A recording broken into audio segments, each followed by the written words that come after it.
السلام علیکم ناظرین، آپ دیکھ رہے ہیں ریئل نیوز۔ ایک اہم اور حساس سیاسی خبر سامنے آئی ہے۔ اے آئی ایم کے صدر اسدالدین اویسی نے آسام کے وزیر اعلیٰ ہمنتا بسوا شرما کے خلاف پولیس میں باضابطہ شکایت درج کرائی ہے۔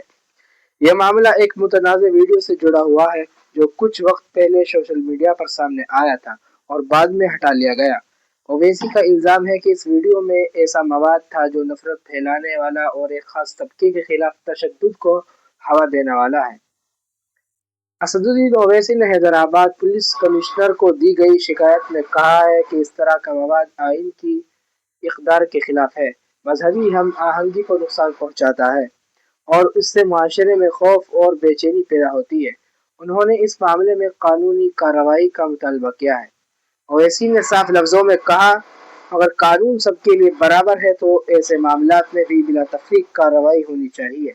دوسری جانب آسام کے وزیر اعلیٰ ہمنتا بسوا شرما نے ان الزامات کو رد کیا ہے۔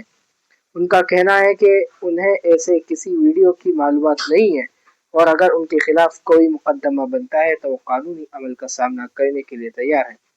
اس پورے معاملے کے بعد ملک کی سیاست میں گرما گرمی بڑھ گئی ہے۔ ایک طرف اسے آزادی اظہار اور نفرت انگیز تقریر کے درمیان بحث قرار دیا جا رہا ہے تو وہیں دوسری طرف اپوزیشن اسے نفرت کی سیاست سے جوڑ کر دیکھ رہی ہے۔ فی الحال معاملہ پولیس کے پاس ہے اور آئندہ کارروائی تفتیش کے بعد طے کی جائے گی۔ ہم آپ کو اس خبر سے جڑی ہر تازی اطلاعات سچ اور ذمہ داری کے ساتھ دیتے رہیں گے۔